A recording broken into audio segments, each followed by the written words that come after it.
नमस्कार, दूरदर्शन मध्य प्रदेश के समाचार बुलेटिन में आप सबका स्वागत है। मैं हूं विजयकांत नायक। आइए बुलेटिन की शुरुआत करें अभी तक के मुख्य समाचारों से।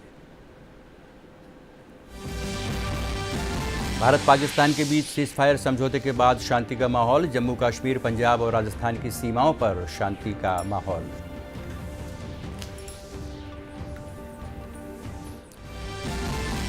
मुख्यमंत्री डॉक्टर मोहन यादव एवं महाराष्ट्र के मुख्यमंत्री देवेंद्र फडणवीस ने की प्रेस वार्ता। ताप्ती बेसिन मेगा रिचार्ज परियोजना के एमओयू के संबंध में जानकारी दी। देश और प्रदेश भर में शनिवार को राष्ट्रीय लोक अदालतों का हुआ आयोजन। मध्य प्रदेश की इंदौर खंडपीठ में मुख्य न्यायाधीश जस्टिस एस.के. कैत ने राष्ट्रीय लोक अदालत का शुभारंभ किया। मुख्यमंत्री डॉक्टर मोहन यादव ने दमोह के बांदकपुर में रखी देवश्री जागेश्वर नाथ लोक की आधारशिला। कहा, जागेश्वर नाथ धाम कॉरिडोर बनने से मंदिर क्षेत्र की बढ़ेगी भव्यता। और जिला सैनिक कल्याण कार्यालय इंदौर में पूर्व सैनिकों, वीर नारियों, सैनिक विधवाओं और आश्रितों के लिए सैनिक सम्मेलन का आयोजन। पूर्व सैनिकों की पेंशन और अन्य मसलों की समस्याओं का निराकरण किया गया।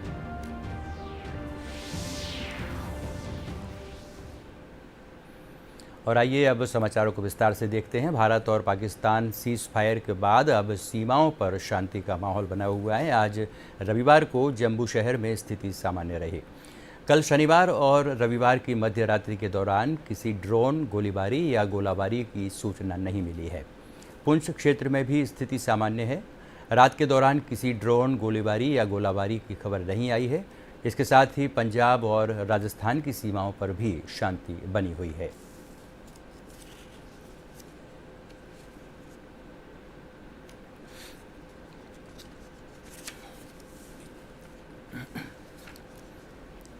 और इसी खबर के बारे में बात कर लेते हैं अपने संवाददाता श्रेयस द्विवेदी से, जो हमारे साथ जुड़ रहे हैं। जी श्रेयस, बताइए कि शांति समझौता जो हुआ है, सीज़ फायर हुआ है, उसके बाद शांति की क्या स्थिति है दोनों सीमाओं पर।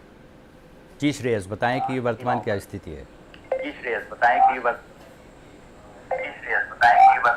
जी बिल्कुल, देखिए शांति की बात करें तो देखिए युद्ध जो है वो कोई युद्ध से समस्या होता है, युद्ध से समाधान नहीं निकल सकता। बिल्कुल सही। कल जो है पाकिस्तान ने इसी युद्ध को रोकने के लिए भारत से बात की और उसके बाद जो है सीज़ फायर का प्रस्ताव रखा गया, जिसमें दोनों देशों की सहमति बनी। दोनों देशों की सहमति बनने के बाद जी ये प्रस्ताव रखा गया कि अब जो है दोनों देशों की तरफ से एलओसी पर फायरिंग नहीं की जाएगी।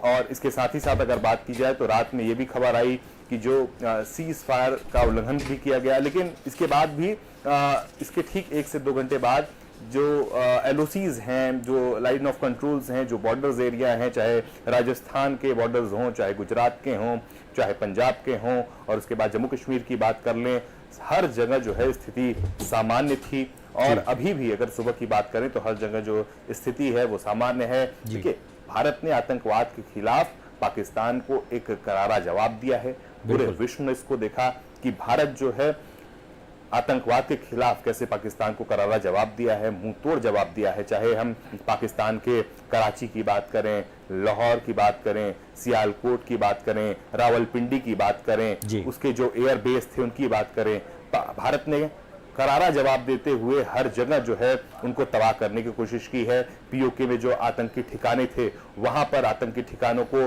तबाह करने की कोशिश भारत ने की है। तो लगातार जो है 3 से 4 दिन की जो युद्ध चल रही थी, इसको देखते हुए जो है पाकिस्तान ने खुद को जो है सरेंडर कहें, आत्मसमर्पण कहें, वो करने की कोशिश की। और उसके बाद जो है पाकिस्तान ने प्रस्ताव रखा कि अब जो है ये युद्ध को विराम देना चाहिए, जिसके तहत सीज़ फायर का जो है दोनों देशों के बीच समझौता हुआ। और उसके बाद से जो है लगातार स्थिति सामान्य है। हर देश, हर जो प्रदेश हैं, जो एलओसी है, जो प्रदेश के बॉर्डर्स हैं, वहां पर भी स्थिति सामान्य है। एकदम जो दिनचर्या है वो सामान्य है। और अब धीरे धीरे करके जो है स्थिति को प्रशासन भी जो है सामान्य करने की, स्थिति को सामान्य करने की पूरी तरह से कोशिश कर रहा है। जी बिल्कुल श्रेयस, बहुत धन्यवाद। और वैसे भी भारत शांति प्रिय देश है। सीज़ फायर के बाद भी कुछ ऐसी खबरें आई थी कि कुछ इसका उल्लंघन हुआ, लेकिन उसके बाद आपने जानकारी दी है कि फिलहाल शांति बनी हुई है। ये एक अच्छी बात कही जा सकती है। ये एक अच्छी बात कही जा जी सकती है। ये एक अच्छी बात जी ये एक अच्छी बात जी। तो हमारे सहयोगी जी श्रेयस द्विवेदी जानकारी दे रहे थे भारत और पाकिस्तान के बीच जो सीज़ फायर हुआ है उसके बारे में, और इस बारे में विस्तार से जानकारी अपने बुलेटिन में हम आप तक पहुंचाते रहेंगे। अगली खबर की ओर आपको ले चलते हैं। मुख्यमंत्री डॉक्टर मोहन यादव एवं महाराष्ट्र के मुख्यमंत्री देवेंद्र फडणवीस ने शनिवार शाम कुशाभाऊ ठाकरे सभागार भोपाल में ताप्ती बेसिन मेगा रिचार्ज परियोजना के MOU के संबंध में पत्रकार वार्ता को संबोधित किया।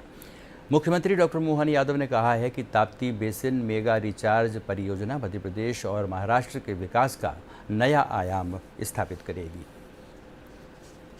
देना चाहूंगा, उनका भी मन में कष्ट या थोड़ा एक दर्द था कि जब मैं महापौर था तब से मैं इस प्रयासरत था 28 साल पहले से कि काश ये योजना फलीभूत हो जाए। हमने कहा सरकार आपकी मुख्यमंत्री बनने का इंतजार कर रही थी, जब आप फुल फ्लेज मुख्यमंत्री बनोगे तो ये हमको लाभ मिलेगा।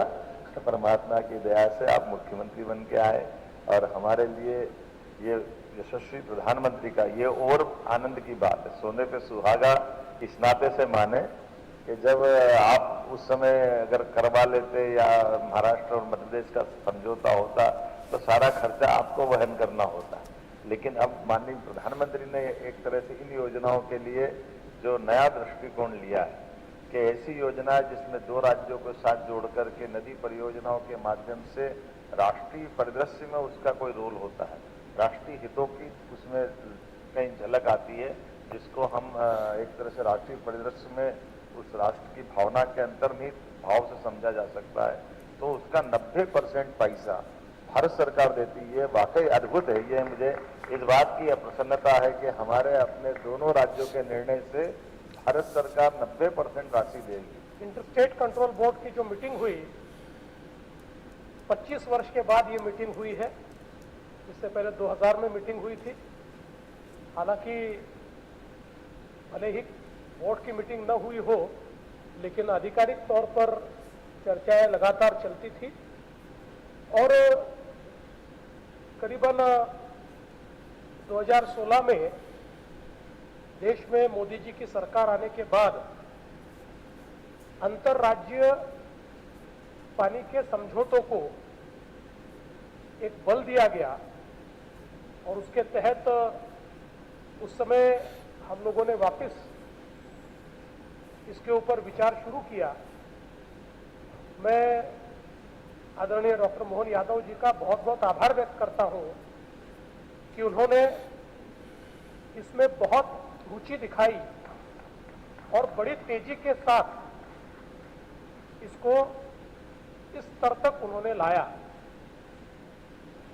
जैसा बताया गया कि ये जो तापी मेगा रिचार्ज है ये दुनिया का एक अजूबा है, क्योंकि एल्यूवियम फॉल्ट के कारण जो बजाका जोन तैयार हुआ है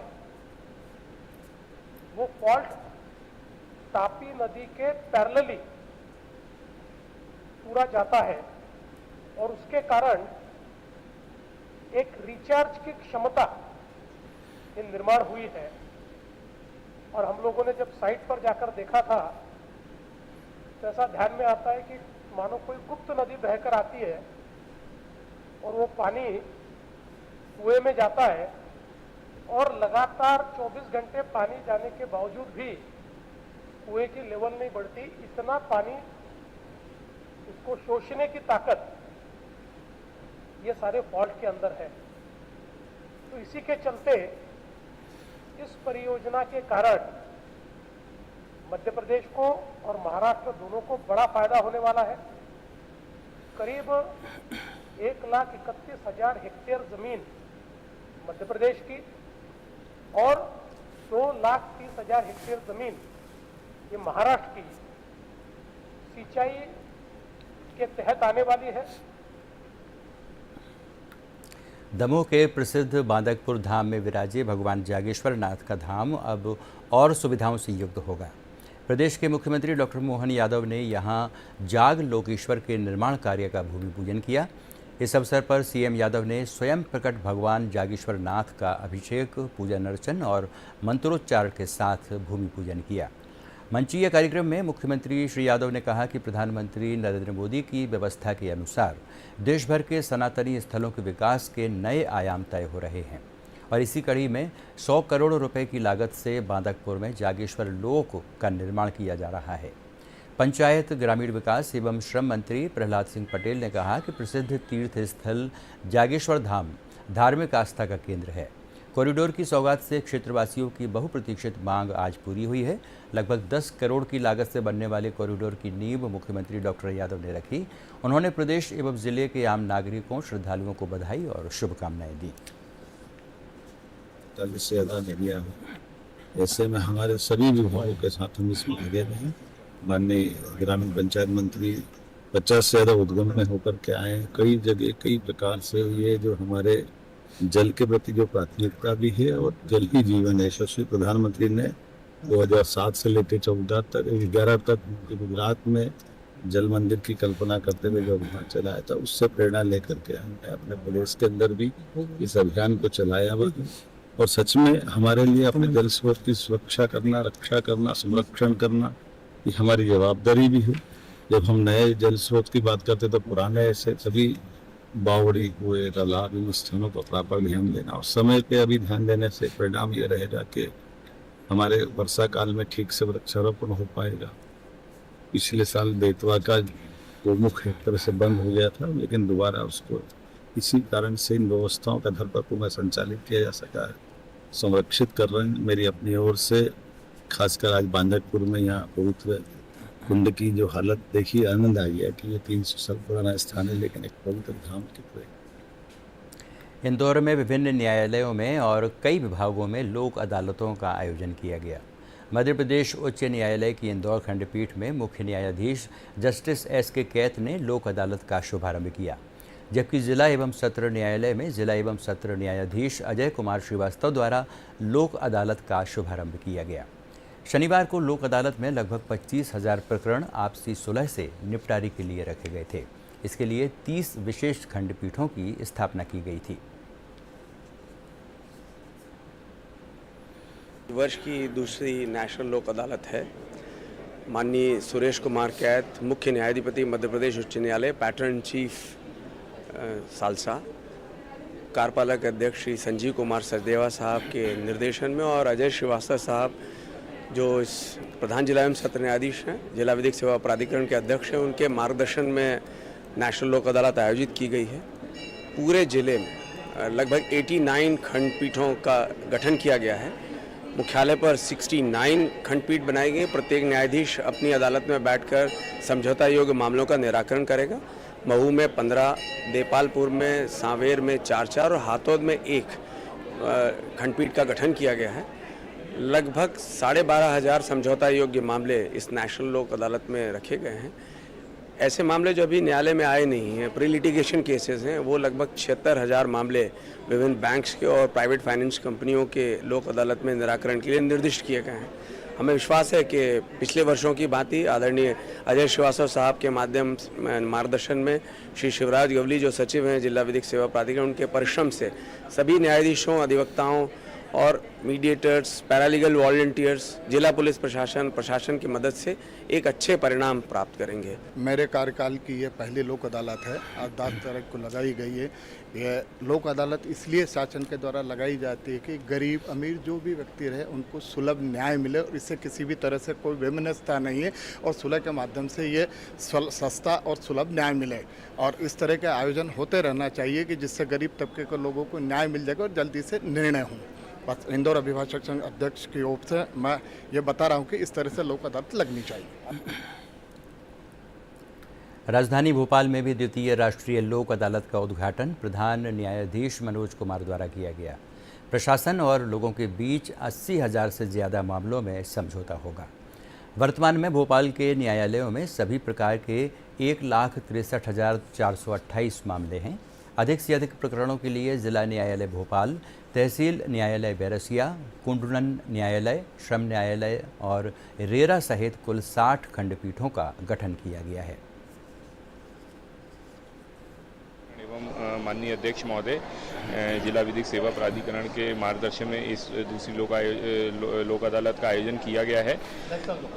हाँ, राष्ट्रीय लोक अदालत का आयोजन किया गया है पूरे भोपाल ज़िले में, जिसमें अपना जिला न्यायालय हो गया, तहसील न्यायालय हो गया और श्रम न्यायालय हो गया, कुटुंब न्यायालय, कुल मिला के 60 खंडपीठों का गठन किया गया है।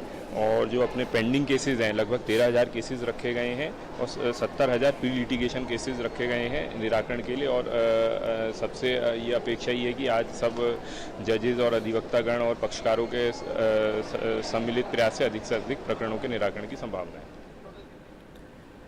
इसी कड़ी में सिवनी राष्ट्रीय विधिक सेवा प्राधिकरण के नेतृत्व में राज्य विधिक सेवा न्यायालय के मार्गदर्शन में राष्ट्रीय लोक अदालत का आयोजन किया गया। जिले के सिवनी, लखनादौन, घनसौर और केवलारी में कुल 22 खंडपीठों का गठन किया गया, जिनमें 2026 दिवालिया प्रकरण और 4,337 प्री लिटिगेशन के प्रकरण शामिल हैं। इनमें से कुल 6,363 प्रकरण प्रस्तुत किए गए, जिसमें अधिक से अधिक समझौते का प्रयास किया गया है। शराब पी के मारपीट कर दिया था, तो गुस्से में आके मैंने इसके रिपोर्ट कर दी थी, तो केस चल रहा था यहाँ पर। तो आज मेरा यहाँ पर समझौता हुआ है। मेरा नाम पूजा है। हम इस तरह से आए हैं। ये लोक अदालत में थोड़ा गाड़ी का वो था, 4 लाख का अमाउंट निकला था, तो ये 60,000 में सॉल्व हो चुका है। मेरे पिताजी ने केसीसी लोन उठवाए थे, तो वो 1,80,000 हो गया था। तो यहाँ समझौते में हमने 1,20,000 समझौते में पटाए, वो 60,000 हमारा माफ़ हुआ। तो इससे हमको 60,000 का फ़ायदा हुआ समझौते में। लोक अदालत में लगभग 6,300 प्रकरण रखे गए हैं और संभावना है कि अच्छी प्रकरण मतलब समाधान होगा, स्थायी समाधान होगा कई प्रकरणों का। यद्यपि सब शादी का मौसम होने के कारण लोगों की थोड़ी उपस्थिति कम है, लेकिन फिर भी पूरा प्रयास किया जा रहा है कि अधिक से अधिक प्रकरण का निराकरण हो। कुटुंब न्यायालय में 3 परिवार एक हुए हैं, रीयूनियन हुआ है उनका, पति पत्नी दोनों एक साथ, 3 लोग एक साथ अपना गए हैं यहाँ से आज। इसके अलावा एक प्रकरण में माँ बेटे के बीच विवाद था, लड़के ने शराब पीकर मारपीट किया था, तो आज उसने माफ़ी मांगा और समझाया गया, तो माँ भी उसको माफ़ कर दी और दोनों के बीच राजीनामा हो गया। खंडवा जिला न्यायालय में भी लोक अदालत का आयोजन शनिवार को किया गया। इस दौरान खंडवा जिला सत्र न्यायाधीश ममता जैन एवं जिला विधिक सेवा प्राधिकरण के सचिव पीयूष भावे ने पूजा अर्चना कर कार्यक्रम का आगाज़ किया। न्यायालय परिसर में खंडवा नगर निगम की तरफ से जल कर और संपत्ति कर के मामलों के निराकरण के लिए नगर निगम द्वारा विशेष छूट का प्रावधान किया गया है। नगर निगम के साथ ही खंडवा के तमाम बैंक के साथ साथ दीवानी मामले और कुटुंब न्यायालय के पारिवारिक मामले को भी शामिल किया गया है। खंडवा जिले में खंडवा, हरसूद और पुनासा में नेशनल लोक अदालत को लेकर कुल 17 खंडपीठ बनाई गई। खंडवा जिला एवं सत्र न्यायाधीश ममता जैन ने भारत और पाकिस्तान के बीच चल रहे तनाव के बीच जो लोक अदालत आयोजित की गई है, उसको लेकर उन्होंने पुलिस प्रशासन का धन्यवाद ज्ञापित किया, जिन्होंने अपना कीमती समय देकर इस लोक अदालत को सफल बनाया। छूट मिली आपको? 100 रुपये मिली। कितने? राष्ट्रीय विधिक सेवा प्राधिकरण और राज्य विधिक सेवा प्राधिकरण के दिशा निर्देशों के आलोक में ये वर्ष की द्वितीय लोक अदालत है। इस नेशनल लोक अदालत का मकसद जो है वो है लोगों के बीच जो विवाद है उनका पारस्परिक समाधान हो सके, और इसी उद्देश्य को दृष्टिगत रखते हुए खंडवा में भी लोक अदालत का आयोजन किया गया है, जिसमें सभी तरह के कंपाउंडेबल यानी जो राजीनामा योग्य केसेस होते हैं वो रखे गए हैं। इनमें सभी तरह के सिविल केसेस, क्रिमिनल केसेस और जो नेगोशिएबल इंस्ट्रूमेंट एक्ट के केसेस होते हैं, विद्युत केसेस होते हैं और आपके मैट्रिमोनियल केसेस, जिन्हें पारिवारिक जो विवाद होते हैं वो सभी तरह के जो राजीनामा योग्य हैं वो रखे गए हैं। और इस तरह के केसेस के निराकरण के लिए खंडवा में 14, खंडवा की तहसील हरसूद में 2 और पुनासा में 1, इस तरह से हमने कुल 17 खंडपीठों का गठन किया है। ये खंडपीठें बैठेंगी आज और सारे केसेस का समाधान पूर्वक निराकरण करेंगी। अभी एक बात जो मैं कहना चाहूँगी वो ये कि आज की जो असाधारण परिस्थितियाँ उत्पन्न हुई हैं और आज नेशनल लोक अदालत का आयोजन किया गया है। तो जो हमारा सामान्य प्रशासन है, स्थानीय प्रशासन है, पुलिस है और लोक अदालत में जितने भी डायरेक्ट इनडायरेक्ट सहयोग देने वाले स्टेक होल्डर्स हैं, वो अपने विवेक से अपनी सिक्योरिटी को मद्देनज़र रखते हुए उनसे सभी से अनुरोध है कि वो यथासंभव इस लोक अदालत में, इस नेशनल लोक अदालत में सहयोग करें। प्रदेश के अन्य जिलों के साथ शिवपुरी में भी शनिवार को नेशनल लोक अदालत का आयोजन किया गया। इस दौरान पूरे ज़िले में 33 खंडपीठों का गठन किया गया था।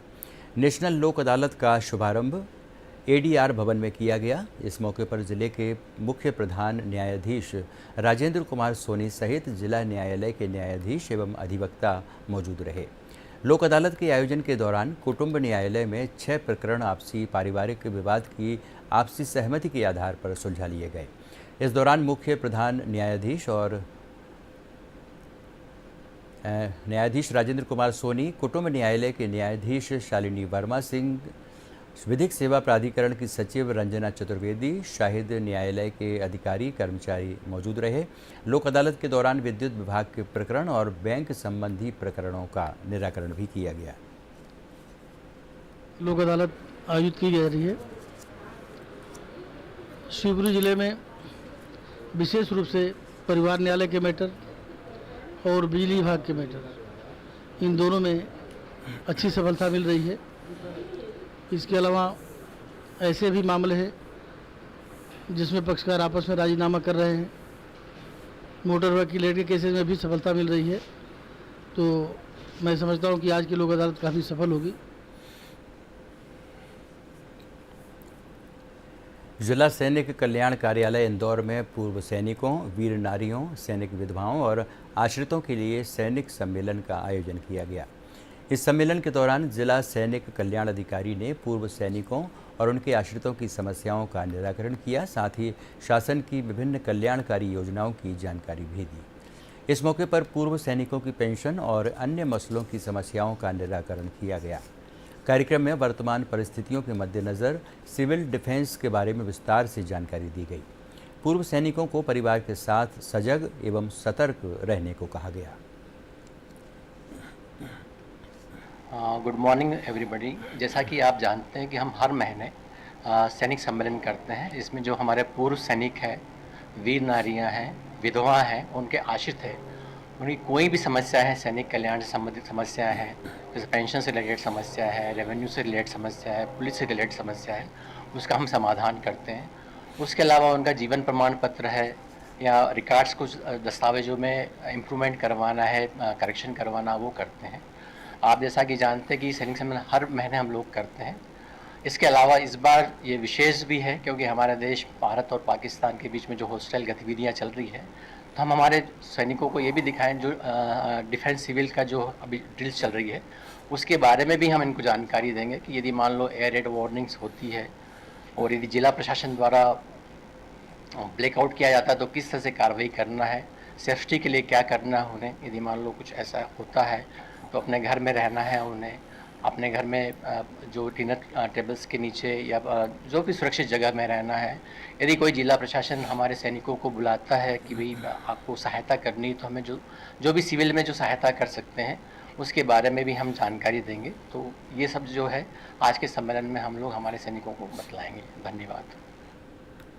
अमरकंटक के इंदिरा गांधी राष्ट्रीय जनजातीय विश्वविद्यालय की कंप्यूटर साइंस विभाग की होनहार एनसीसी कैडेट शिखा त्रिपाठी ने देश और विश्वविद्यालय को अंतर्राष्ट्रीय स्तर पर नाम रोशन किया है। शिखा का चयन भारत सरकार द्वारा आयोजित यूथ एक्सचेंज प्रोग्राम के तहत रूस के कजान में आयोजित होने वाले कार्यक्रम में हुआ है। यह सम्मेलन 1 जून से 8 जून 2025 तक आयोजित होगा। शिखा त्रिपाठी मध्य प्रदेश से चयनित एकमात्र कैडेट हैं। उनकी इस उल्लेखनीय उपलब्धि के पीछे IGNTU NCC इकाई के ANO lieutenant doctor Jitendra Kumar Singh का मार्गदर्शन महत्वपूर्ण रहा है। शिखा की यह सफलता न केवल विश्वविद्यालय और राज्य के लिए गर्व की बात है, बल्कि यह देश भर के युवा कैडेट्स के लिए प्रेरणा का स्रोत भी है। मैं जूनियर अंडर ऑफिसर शिखा त्रिपाठी IGNTU अमरकंटक की स्टूडेंट हूँ। इसी के साथ साथ IGNTU NCC की एक कैडेट भी हूँ। मेरा चयन यूथ एक्सचेंज प्रोग्राम में हुआ है, जिसके तहत मैं रशिया में भारत के समस्त कैडेट्स का प्रतिनिधित्व करने जाऊंगी। इसके लिए मैं अपना आभार व्यक्त करना चाहूंगी IGNTU के vice chancellor professor Vyomkesh Tripathi ji का, जिनके मार्गदर्शन और समर्थन के कारण मैं इस कार्यक्रम में भाग लेने जा रही हूँ। इंदिरा गांधी राष्ट्रीय जनजातीय विश्वविद्यालय अमरकंटक माननीय प्रधानमंत्री नरेंद्र मोदी जी के मार्गदर्शन में निरंतर आगे बढ़ रहा है। माननीय प्रधानमंत्री जी ने कहा था कि महिलाओं की सशक्तिकरण के बिना मानवता की प्रगति अधूरी है। जब महिलाएं आगे बढ़ते हैं तो दुनिया आगे बढ़ती है। इसी मार्गदर्शन पर IGNTU के छात्र दिन प्रतिदिन अलग अलग क्षेत्रों में आगे बढ़ रहे हैं। विश्वविद्यालय के छात्रा शिखा त्रिपाठी, जो कि वर्तमान में IGNTU के NCC के छात्रा है, देश और विश्वविद्यालय के नेतृत्व करने यूथ एक्सचेंज प्रोग्राम के तहत रूस जा रही है। मैं शिखा त्रिपाठी के उज्जवल भविष्य का कामना करता हूँ।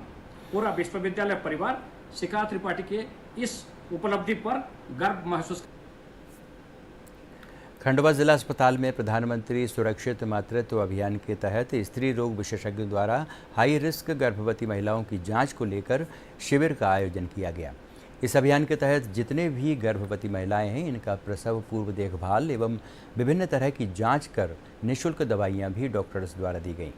प्रधानमंत्री सुरक्षित मातृत्व अभियान का उद्देश्य संस्थागत प्रसव को बढ़ावा देकर शिशु मृत्यु दर में कमी लाना है, ताकि सरकार द्वारा चलाए जा रहे अभियान का लाभ बड़े पैमाने पर गर्भवती महिलाएं उठा सकें। सरकार की इस पहल से गर्भवती महिलाओं का प्रसव नज़दीकी स्वास्थ्य केंद्रों पर समुचित तरीके से किया जा रहा है। इससे शिशु मृत्यु दर में भी काफ़ी कमी आई है। बहुत महत्वपूर्ण यह स्कीम है प्रधानमंत्री मातृ सुरक्षा अभियान, जो कि हर महीने 9 एवं 25 तारीख को लगाया जाता है। इसमें जिला चिकित्सालय में स्त्री रोग विशेषज्ञ के द्वारा हाई रिस्क गर्भवती महिलाओं की जांच की जाती है। उन्हें निःशुल्क सारी जांच करने के साथ साथ उनकी निःशुल्क सोनोग्राफी भी की जाती है।